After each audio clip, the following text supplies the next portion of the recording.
દેવતાઓની સાથે બ્રહ્માજીએ પરમાત્માની દિવ્ય સ્તુતિ કરી. આકાશમાંથી આકાશવાણી થઈ છે. દેવતાઓ ડરશો નહીં, સિદ્ધો સુરેશ વગેરે શાંત થા. હું મારા અંશ સહિત રઘુકુળમાં અવતરીશ, તમારી સમસ્યાનો ઉકેલ આપીશ. મારી આદ્ય શક્તિ સામે પક્ષે પ્રગટ થશે. હું ધરતીની ગુરુતાનો નાશ કરીશ.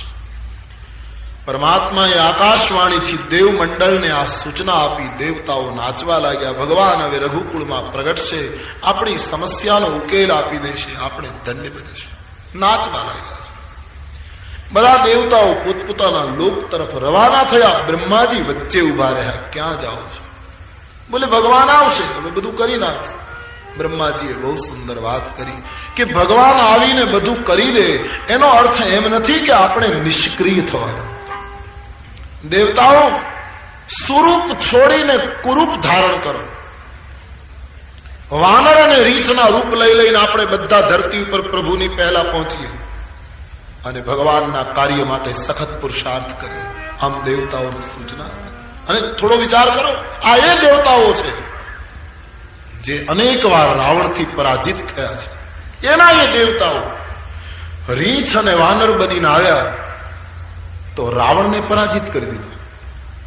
ભોગ ભોગવનારા ભોગ આપવાનું શીખી જાય તો સમાજની સમસ્યાનો ઉકેલ આવે. આ એ દેવ હતા જે ભોગમાં ડૂબ્યા હતા તો રાવણ એને પરાજિત કરતો હતો. એનો એ રીંછ અને વાનર બની અને જ્યાં ભોગ આપતા શીખ્યા, રામના સંગમાં જોડાયા તો રાવણ પરાજિત થઈ ગયો. લેનારા દેનારા બને તો સમાજની ઘણી સમસ્યા હલ થાય. દેવતાઓને સૂચના આપી છે, સ્વરૂપ છોડીને કુરૂપ બનો. ઊંચાઈ છોડીને જાઓ નીચે, લોકોની વચ્ચે, જંગલમાં કુટિયાઓમાં વસો અને બધાની સાથે રહીને આ કાર્ય માટે પ્રતીક્ષા કરો. આવી કડક સૂચના બ્રહ્માજી આપી છે. તમામ દેવતાઓના અંશાવતારો ધરતી ઉપર આવ્યા છે અને ભગવાનના માર્ગની પ્રતીક્ષા કરે છે. આમ અવતારની ભૂમિકા સદાય ગઈ. અવતાર યાની પ્રાગટ્ય કરવું હોય તો પહેલા પુરુષાર્થ, પછી પ્રાર્થના અને પછી પ્રતીક્ષા કરવાની. આ રામાયણનું સૂત્ર છે. પણ આપણે પુરુષાર્થ કરીએ છીએ, પ્રાર્થના પણ કરીએ છીએ, પણ પ્રતીક્ષા કરવાની તૈયારી નથી. મને જલ્દી મળે, હા, પ્રાપ્તિ એને થાય છે જે પ્રતીક્ષા કરે. પ્રતીક્ષા પછી પ્રમાણિક હોવી જોઈએ. શબરી જેવી વર્ષો વીતી ગયા છતાં એની પ્રતીક્ષા વૃદ્ધ ન થઈ, શરીર વૃદ્ધ થઈ ગયું. આપણી પ્રતીક્ષા પણ મૌલિક નથી. ઘણી જગ્યાએ તમે જોજો, ઘણા ઘરે આપણે જઈએ ને ત્યારે એ કે હમણાં જ તમને યાદ કરતા હતા. હરામ જો આપણને યાદ કરતા હતા. એ પ્રતીક્ષા મૌલિક નથી.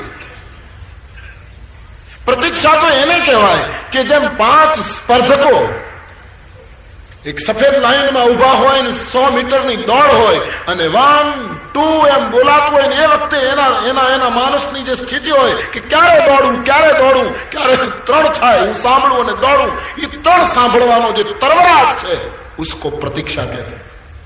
कब आए कब आए कब आए, उसको प्रतीक्षा मानी जाती.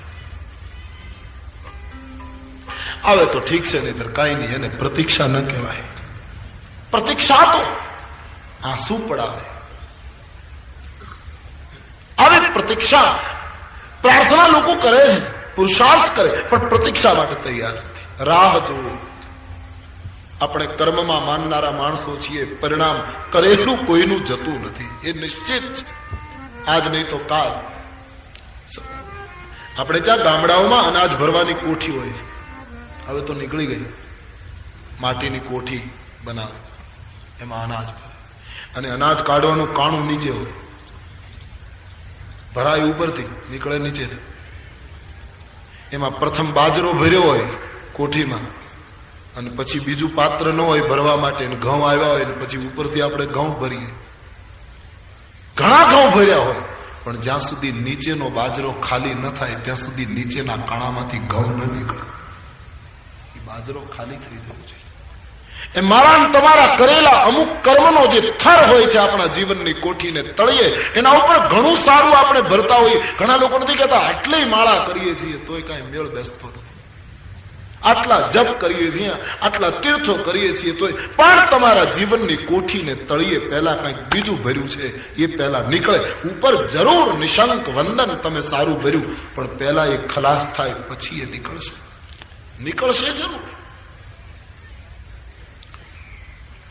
શનિવારનો દિવસ હોય, હનુમાનજીના મંદિરે શ્રીફળ વધેરવા જઈએ, છાલા કાઢીને નાળિયેરનો પ્રહાર કરીએ તો એક ગાયે ન ફૂટ્યું, બીજો ઘા કર્યો ન ફૂટ્યું, ત્રીજો ઘા કર્યો ન ફૂટ્યું, ચોથા ગાયે ફૂટી ગયું, તો એનો અર્થ એમ નથી કે ચોથા ગાયે ફૂટ્યું છે.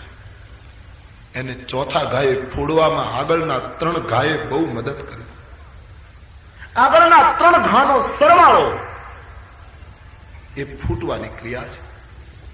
એમ કરેલું કર્મ જયારે બરાબર એક સ્થિતિએ પહોંચશે, બસ પ્રતીક્ષા પ્રબળ બનશે, શ્રીફળ ફૂટશે, દેવને ધરાઈ જશે. તો પ્રાર્થના સમાજ કરે છે, પુરુષાર્થ પણ કરે છે, પ્રતીક્ષાની તૈયારી નથી, તાત્કાલિક બધું જોઈએ છે.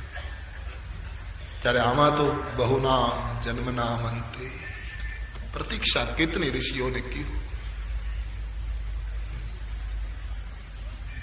શબરીની આંખો બહાર નીકળી ગઈ હશે, આટલી પ્રતીક્ષા કરી હતી. તો હરિના પ્રાગટ્ય માટે પુરુષાર્થ કરીએ, સમાજની સમસ્યાના ઉકેલ માટે પ્રાર્થના કરીએ અને પ્રતીક્ષા કરીએ.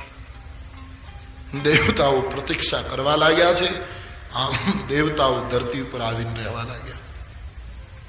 હવે તુલસીદાસજી આપણને પરમાत्मा प्रागट्य कथा तरफ दौरे से आइए. तुलसी की लेखनी के साथ हम अयोध्या की यात्रा करें. अब गोस्वामी जी हमको गुजरात से ले जा रहे हैं उत्तर प्रदेश. छोड़ो बड़ौदा, जनकपुरी छोड़ो, कुछ समय अयोध्या चले आओ. आइए गोस्वामी जी के मंत्रों के साथ श्री अवध का दर्शन करें. आकाश को छूती हुई इमारतें लगी हुई हैं. रघुकुल दिव्य शासन, अति पवित्र शासन सरजू जी वहे छे. बड़ा प्यारा प्रदेश है अयोध्या. गोस्वामी जी अयोध्या नु वर्णन करता राम जन्म कथा ना श्री गणेश करे. आइए मंगलमय चौपाइयों को सुने और भाव से गाए. अवधपुरी रघुकुल मणि राम,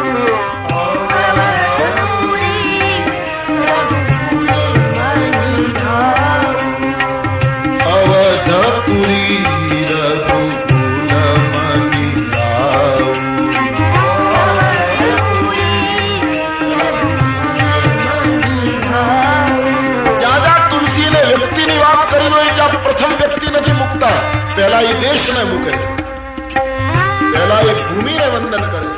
यहाँ दशरथ जी की सराहना ने कर लीजिए, पर पहला अवधपुरी, इस भूमि को नमस्कार, इस धरती को प्रणाम. अवधपुरी रघुकुल मणि राम. सब गाइए.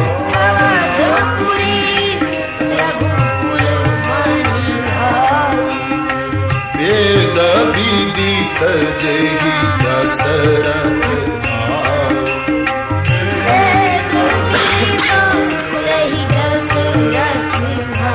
દશરથજી ની ઓળખાણ આપે છે. અયોધ્યા નગરી છે, રઘુકુળના મણિ મહારાજ દશરથજી નું શાસન છે. વેદમાં પણ જેની સરાહના થઈ છે, दशरथ जी જેનું નામ છે और उसके गुण, उसका परिचय क्या बाबा जी लिखते हैं. धर्म धुरंधर गुण निधि ज्ञानी, धर्म धुरंधर गुण निधि ज्ञानी, धर्म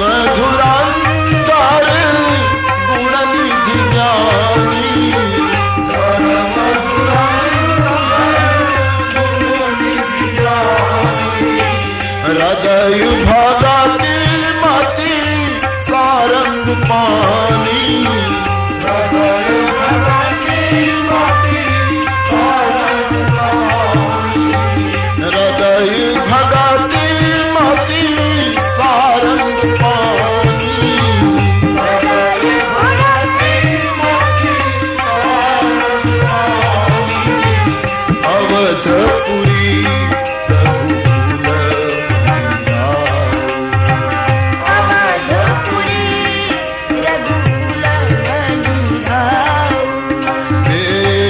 भी तजेगी दशरथ नाम।